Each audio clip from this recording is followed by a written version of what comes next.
Sometimes the most powerful revolutions don't begin in boardrooms. They begin in junkyards, chicken farms, and emergency rooms. In the world of racing, Carroll Shelby was never supposed to matter. He wasn't rich, he wasn't European, and according to doctors, he wouldn't even live long enough to finish the fight he was about to start. But what happens when a man with nothing to lose sets his sights on the most powerful racing dynasty in history? What happens when a Texas farm boy dares to challenge Ferrari? My name's Carroll Shelby, and performance is my business. This is not just a story of cars and speed. It's a story of fraud, vengeance, and obsession. A man who lied to Ford, bluffed to Britain, and built a car out of scrap and spite. A man who was popping nitroglycerin pills between laps just to stay alive long enough to humiliate Enzo Ferrari on the biggest stage in the world. He didn't just want to race, he wanted revenge, and he was willing to die for it. From the ashes of failure to the roar of Le Mans, this is how one dying American changed the automotive world forever. This is the true, savage story of Carroll Shelby. Carroll Shelby came into the world on January 11, 1923, in the small town of Leesburg, Texas, with a heart that was already failing him and a spirit that just wouldn't quit. His dad, Warren, worked hard delivering mail to keep the family going, while his mom, Eloise, held their close-knit household together. By the time Carroll turned 7, doctors delivered news that would have crushed most families. The boy's heart valve was defective. It leaked, and according to the medical experts of the day, it could stop beating at any moment. Most parents would have wrapped their child in cotton wool. Most parents would have been terrified, but Carroll had other plans.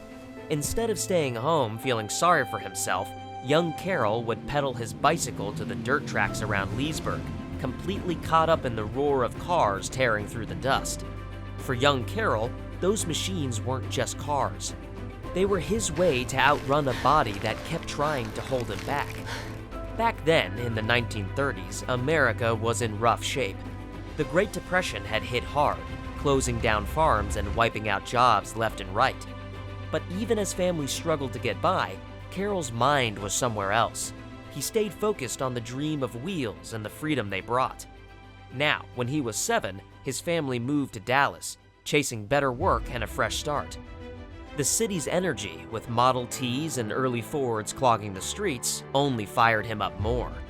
By 15, he was behind the wheel of his dad's Ford, driving it like a race car, weaving through Dallas streets as if they were his personal track.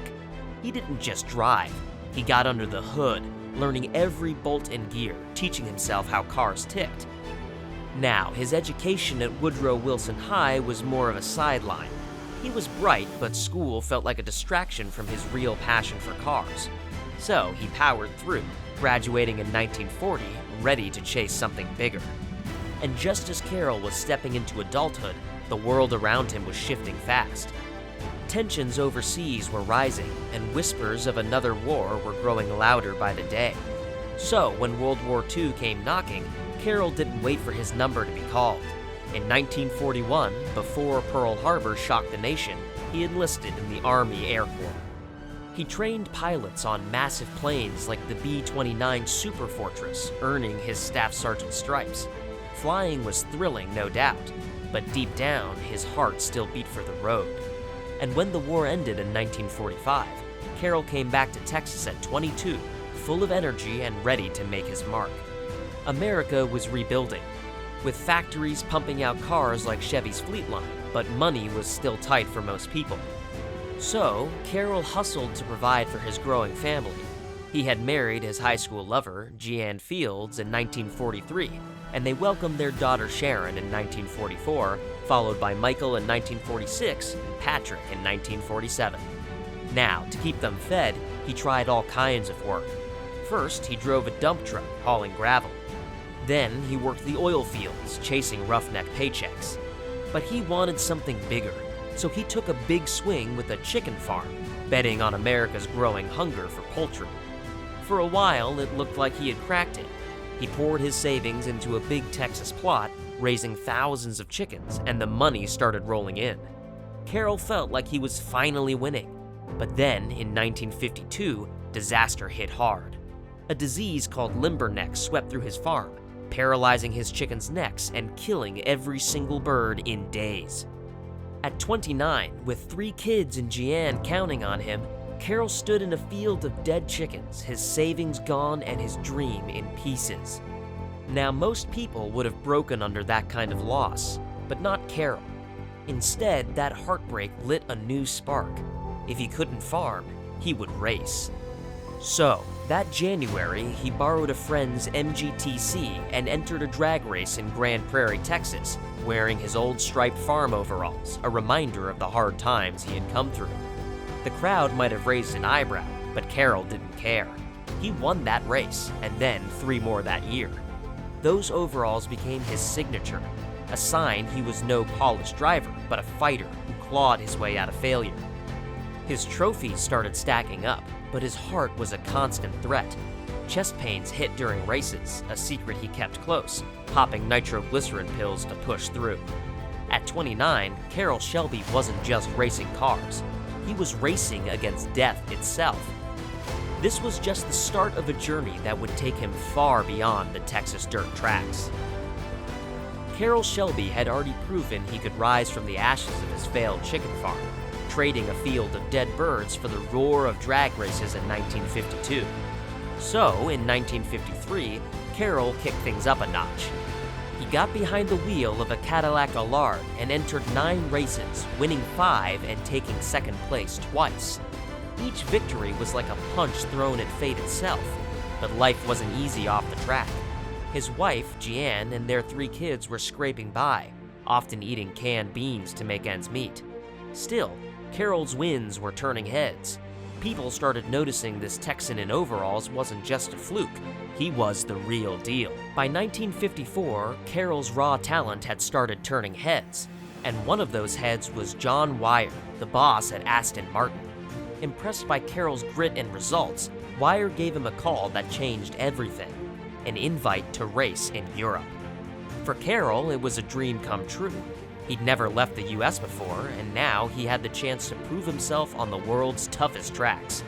His first big test came at Sebring, a brutal 12-hour race in Florida known for its rough pavement and blistering heat.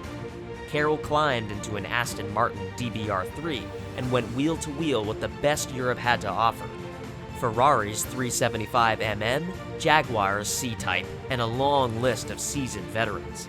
He pushed hard, but halfway through, the car's axle gave out. His race was over. Still, Carroll didn't flinch. He packed up and moved on.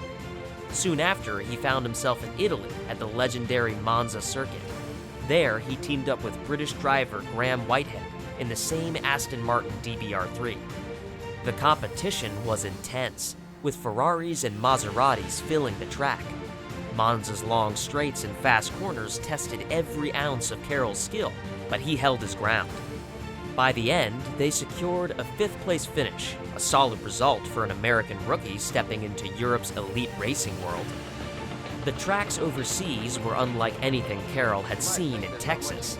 They demanded precision, focus, and fearlessness designed for champions like Alberto Ascari. Most American racers had little chance to compete in these arenas, stuck back home in heavy Corvettes that couldn't keep up. But Carroll was proving he belonged. With every lap, he showed that a rough-edged Texan could stand shoulder to shoulder with Europe's finest. Racing in those days was no joke. There were no seatbelts, no safety nets, and no second chances. Drivers died every season, and the risks were sky high. So, in 1954, when Carroll signed up for the Carrera Panamericana in Mexico, he knew exactly what he was stepping into.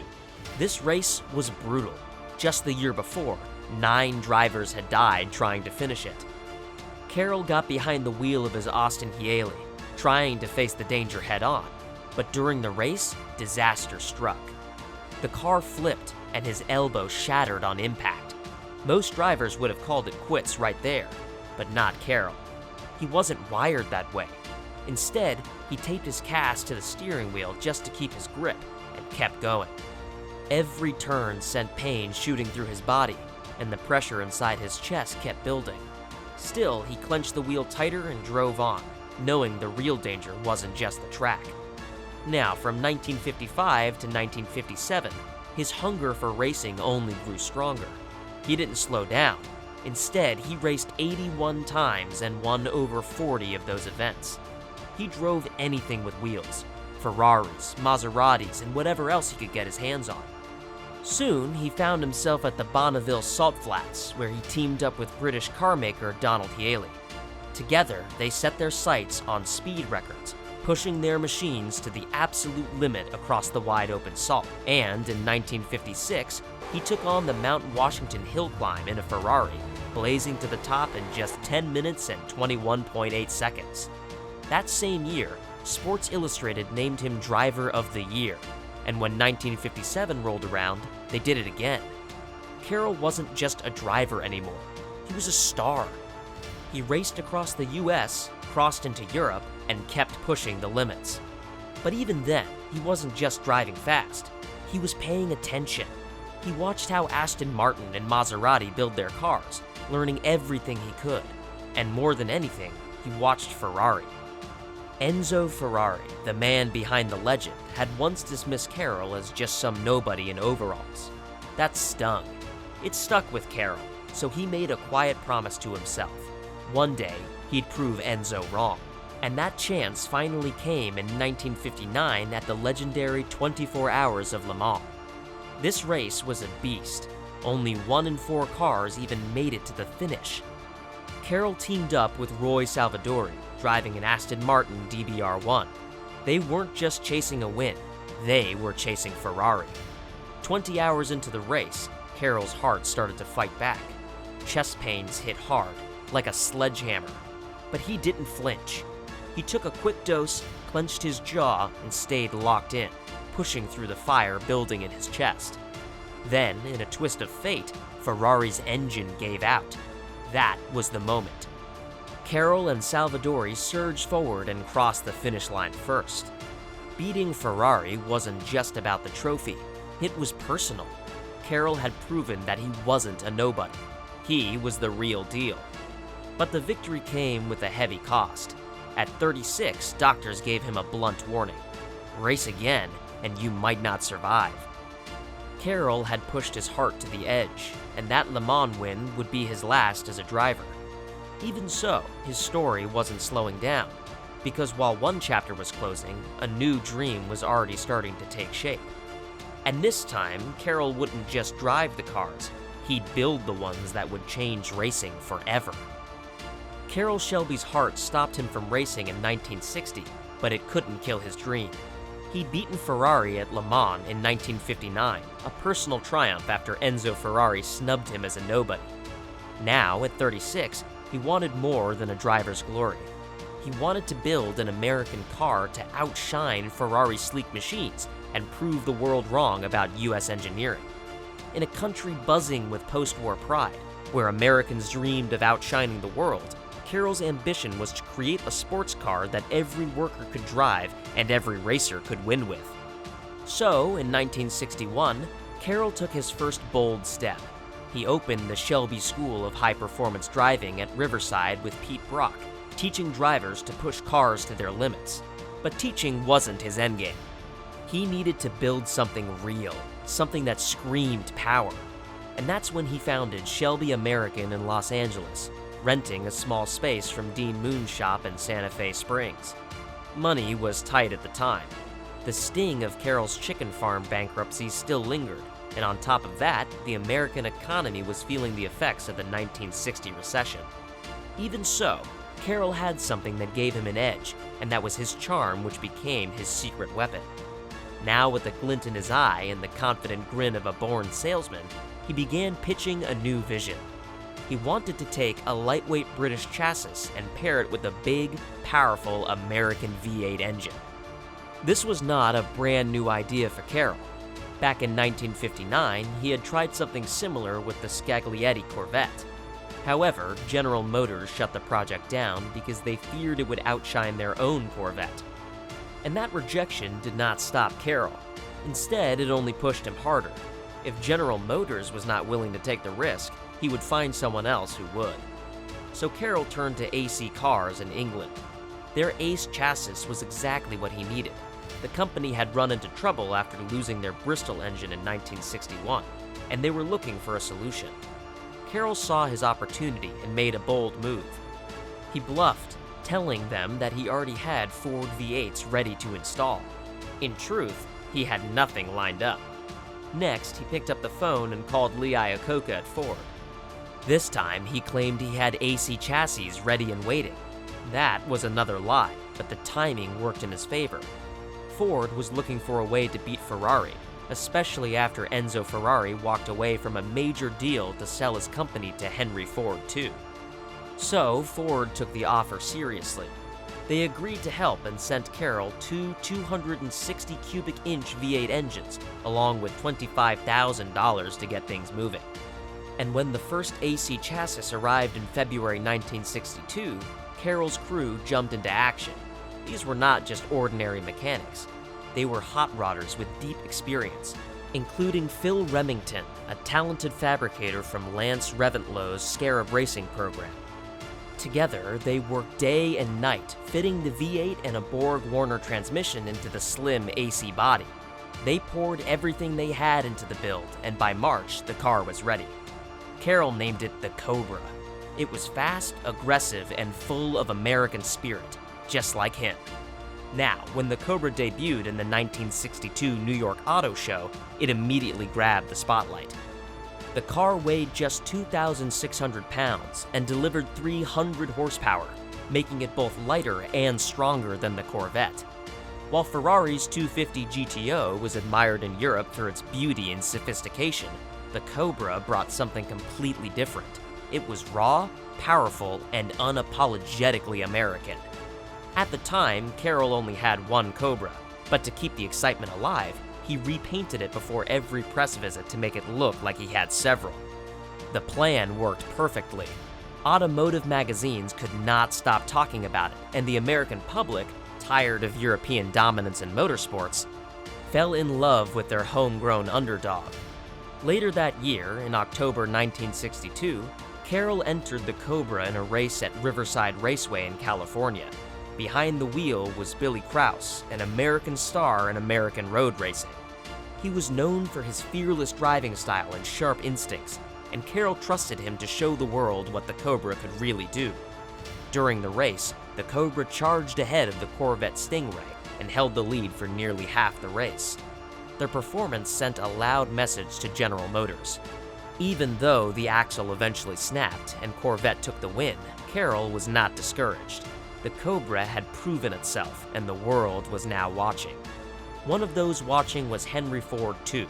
Still furious about Enzo Ferrari's betrayal in 1963, he wanted revenge. More than anything, he wanted to win at Le Mans. And after seeing what Carroll was capable of, Ford decided to back Shelby American. With Ford's support, the Cobra quickly began dominating the American SCCA circuit, regularly defeating the Corvette. However, the real challenge was still ahead. In the FIA World Sports Car Championship in Europe, the Cobra struggled. Its over-the-top design created too much drag on the high-speed circuits. Ferrari's 250 GTO continued to lead, thanks to its sleek design and refined engineering. Carroll knew he had to respond. He called on Pete Brock, a talented designer, and told him to come up with a new body for the Cobra. Pete got to work, and in just 90 days, they built something entirely new, the Daytona Coupe. Now that car was lower, faster, and more aerodynamic. It could reach speeds of up to 190 miles per hour. By 1964, the Daytona Coupe was ready to race. It won GT class titles at Le Mans, Goodwood, and several other major events.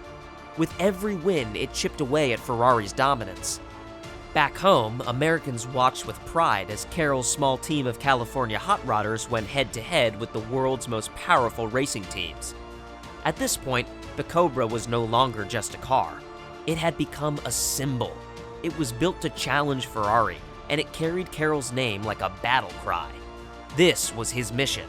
This was the moment he had been chasing. By the time 1964 rolled around, Carroll Shelby had already shaken the racing world with the Cobra and the newly built Daytona Coupe. These cars were loud, fast, and proudly American. But for Carroll, beating Ferrari in a few races wasn't enough. He wanted something bigger. He wanted to win where it mattered most, at Le Mans. And to do that, he needed more than just a fast car. He needed firepower. At the same time, things were personal for Ford. Just a year earlier, Enzo Ferrari had backed out of a major deal to sell his company to them. The last-minute betrayal hit hard, and the sting hadn't faded. Ford wanted revenge, and this time they were ready to go all in to get it. So when Henry Ford II picked up the phone and called Carroll Shelby, the timing couldn't have been better. He handed Carroll control of the GT40 program, a bold but struggling project that needed serious help. Ford's mission was clear. He wanted a car that could crush Ferrari on the world's biggest stage. And in his eyes, Carroll was the only man who could make that happen. At first, things didn't go as planned. The GT40 was fast, but it wasn't reliable. So Carroll and his team got to work. They tuned every inch of the machine, adjusting the setup, testing new parts, and learning from every mistake. By the time Le Mans arrived in 1964, the GT40 had improved, but it still wasn't ready to go the distance. Now, that year, Carroll entered both the GT40 and the Daytona Coupe in the race. All eyes were on the showdown. The Daytona led its class for most of the race, showing off just how far Shelby's team had come. But then, just hours from the finish line, an oil leak forced it out. Meanwhile, all three GT40s broke down before they could make it to the end. Ferrari won again, and once more, Enzo Ferrari walked away with a smile. That loss hit Carroll hard, but instead of stepping back, he doubled down. He went straight back to the shop and made major changes. This time, they replaced the smaller 289 engine with a massive 427 cubic inch V8. They also reinforced the transmission, refined the aerodynamics, and made the car stronger from the inside out. Carroll was building something that could survive the grind of a full 24-hour race and still be fast enough to win it. Not long after, the upgrade started to pay off. In early 1965, the new GT40 stormed Daytona and took the win with drivers Ken Miles and Lloyd Ruby. Then, at Sebring, it placed second overall, this time with Bruce McLaren behind the wheel. These results proved one thing: the car was finally becoming a serious threat. Meanwhile, the Daytona Coupe wasn't done either. It kept collecting wins in the GT class, including at Monza and Nürburgring. And by the end of the season, Shelby American made history by becoming the first American constructor to win an FIA world title. Ferrari was still strong, but the cracks were starting to show. But even with those wins, Carroll still had one mountain left to climb. Le Mans was coming again. This time, the pressure was sky high. Ford wanted results, and they wanted them now. Just before the 1965 race, Ford executives stepped in and made a controversial call. They forced Carroll to use weaker Ford-built engines, hoping to show off their own engineering. Carroll protested, but in the end, he had to go along with it. The result was a disaster. The cars fell apart during the race, and once again, Ferrari claimed the crown. Henry Ford II was furious, and Carroll took the heat. Still, he didn't quit. He had come too far to stop now. With his back against the wall, Carroll focused everything on the next year. He had the crew, the experience, and now the motivation. And as 1966 approached, the GT40 was no longer just a car. It was a weapon, and it was ready for war. After the painful loss at Le Mans in 1965, Carroll Shelby wasn't ready to give up. That defeat lit a fire in him. Ferrari's win with the 250 LM wasn't just a regular victory, it was a punch to the gut. It made Carroll feel like everything he had worked for was being mocked. And to make matters worse, Enzo Ferrari's smug attitude only made it more personal. Henry Ford II was just as furious, and he was ready to pour millions into making sure Ferrari lost the next time around. Now, while all of this was happening, America was already on the rise. It was 1966, and muscle cars like the Dodge Charger and Chevy Camaro were dominating the streets. NASA was pushing to land a man on the moon. The country had momentum. But when it came to endurance racing, Ferrari still held the crown. They had won 6 of the last 7 Le Mans races, and they weren't planning on slowing down. That's exactly why Carroll Shelby took this challenge to heart. It wasn't just about racing anymore, it was about pride. It was about proving that America could beat Ferrari at their own game. So, Shelby and his team went back to the drawing board. They redesigned the GT40 and created the Mark II. This version had learned from all the mistakes of 1965. It was stronger, faster, and powered by a huge 427 cubic inch V8 engine that was built to survive the full 24 hours of Le Mans. But having a powerful car wasn't enough. Shelby brought in his best people, including the brilliant engineer Phil Remington and the fearless driver Ken Miles. Together, they ran brutal endurance tests to mimic the harsh conditions of Le Mans. They didn't just want to race, they wanted to dominate. When June 1966 came around, the Shelby team was more prepared than ever. Le Mans wasn't just a race, it was a 24-hour battlefield where only the toughest survived. Ferrari showed up with their sleek new prototypes, ready to defend their title. But Shelby had a different kind of strategy. He entered 3 GT40 Mark IIs. One was driven by Ken Miles and Denny Hulme, another by Bruce McLaren and Chris Amon, and the third by Dan Gurney and Jerry Grant. From the very start of the race, it was chaos.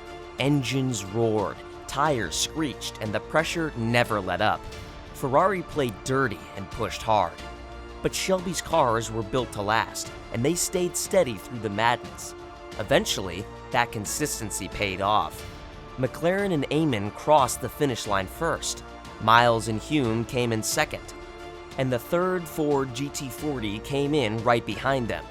So, just like that, Ford pulled off a 1-2-3 finish. It was an unbelievable moment.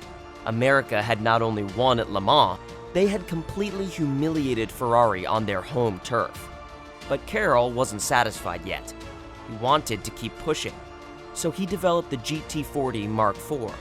This new version had a lightweight aluminum chassis, which answered critics who said the old car was too heavy. Shelby sent the Mark IV to Sebring in 1967, and Mario Andretti and Bruce McLaren won the race.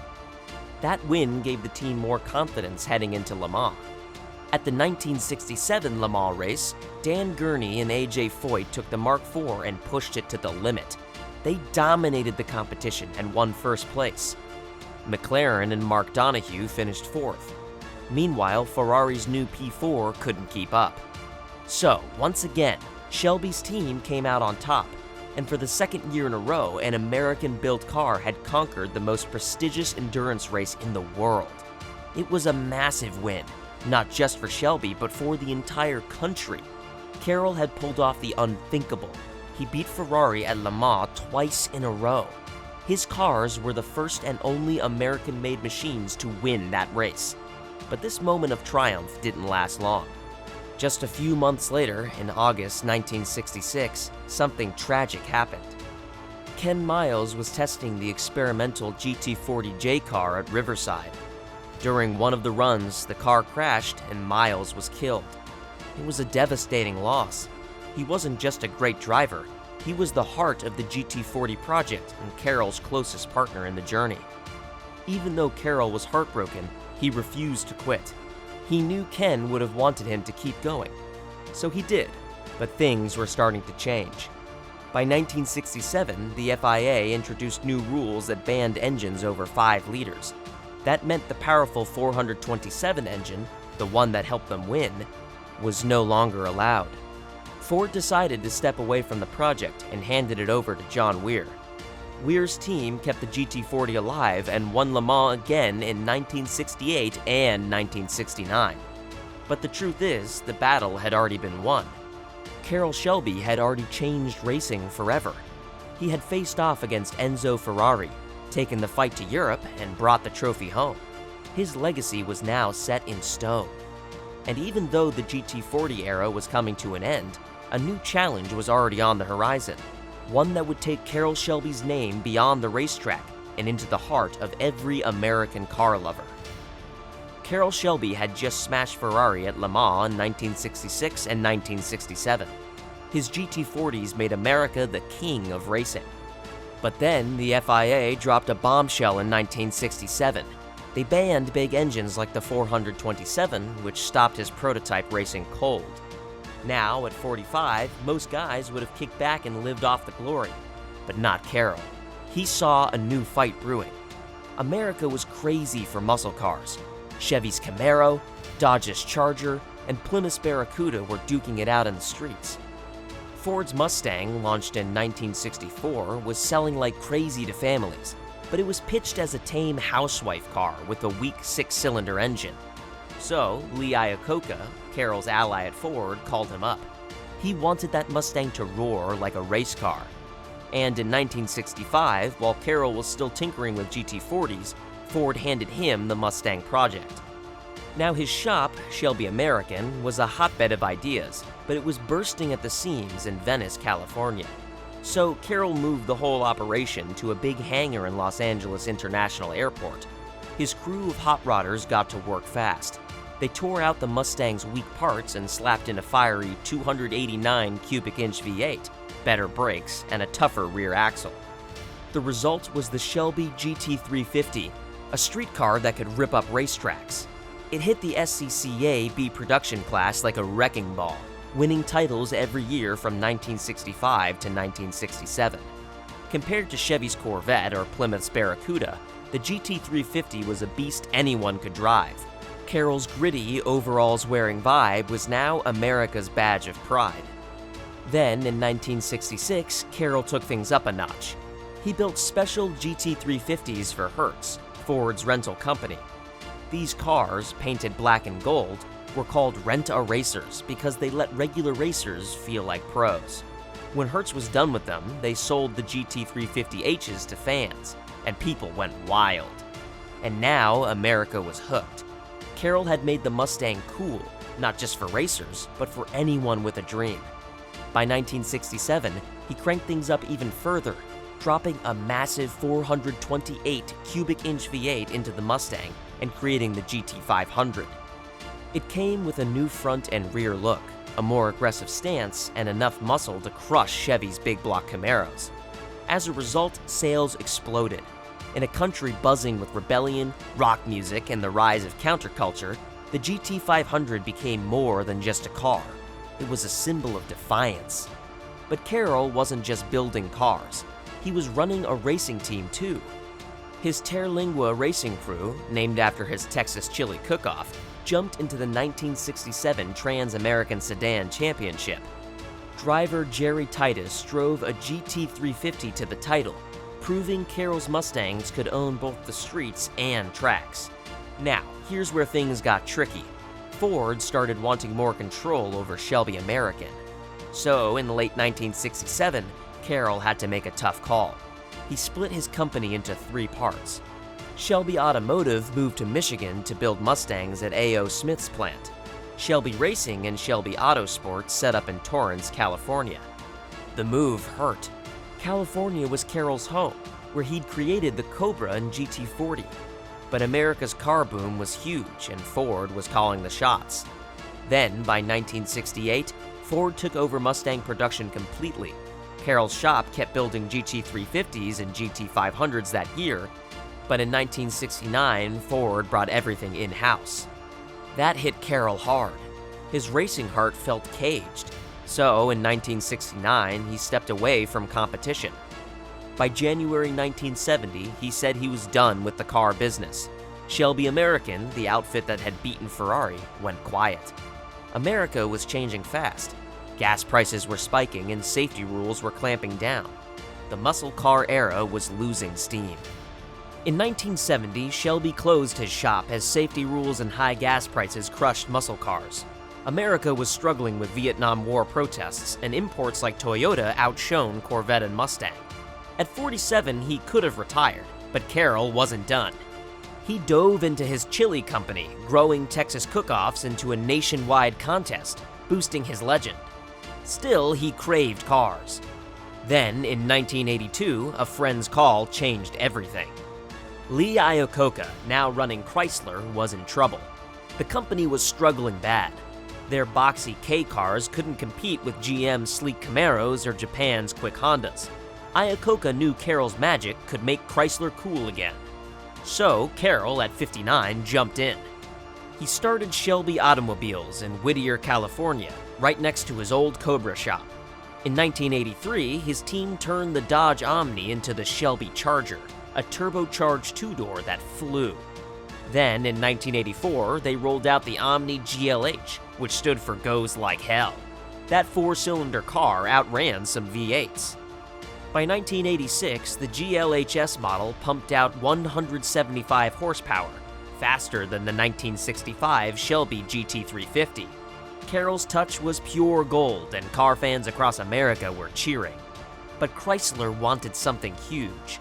So, Carroll helped create the Dodge Viper, a raw beast with a massive 8.0-liter V10 engine that felt like his Cobra reborn.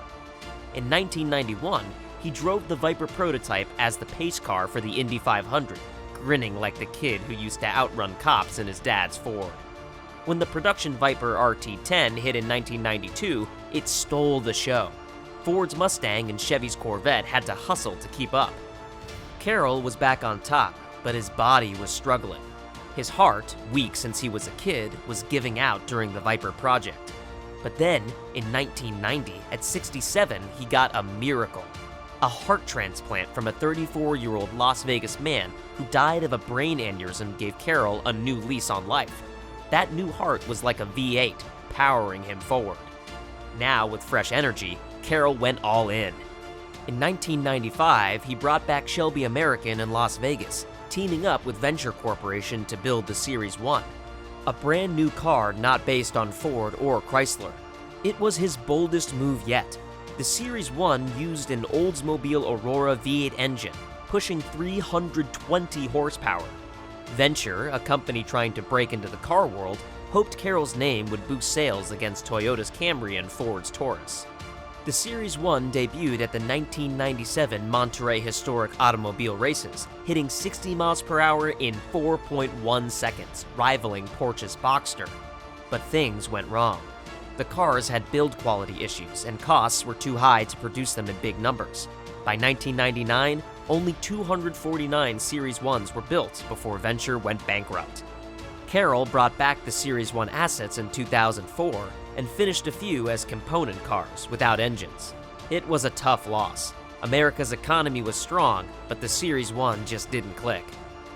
Carroll Shelby's Series 1 didn't take off, but at 76, he was still the man who'd outwitted Ferrari and made Mustangs legendary. By 2000, America was booming with tech, but muscle cars like the Corvette and Viper were making noise again. That's when Edsel Ford II, Henry Ford's great-grandson and a lifelong fan of Shelby, picked up the phone. He wanted to bring Carroll back. The goal was simple: revive the Mustang's glory days. And for Carroll, this wasn't just another job. He'd beaten Enzo Ferrari, survived a heart transplant, and weathered more financial storms than most could count. So, when Ford offered him one last ride, he didn't hesitate. This was exactly the kind of fight he loved. By 2005, Shelby, now 82, helped revive the Ford GT. Then came the GT500 in 2006, a 500 horsepower throwback to the GT40's glory days. It crushed the competition and brought Shelby's name roaring back. He followed it with the Shelby GTH for Hertz, plus wild models like the GT500 KR and Super Snake. As import tuners started to fade, Detroit muscle was back, and Shelby was leading the charge. But he wasn't just building cars. In 1992, he launched the Carroll Shelby Foundation to help kids needing heart surgeries. He also funded scholarships back home in Leesburg. For Carroll, giving back mattered as much as horsepower. The world took note.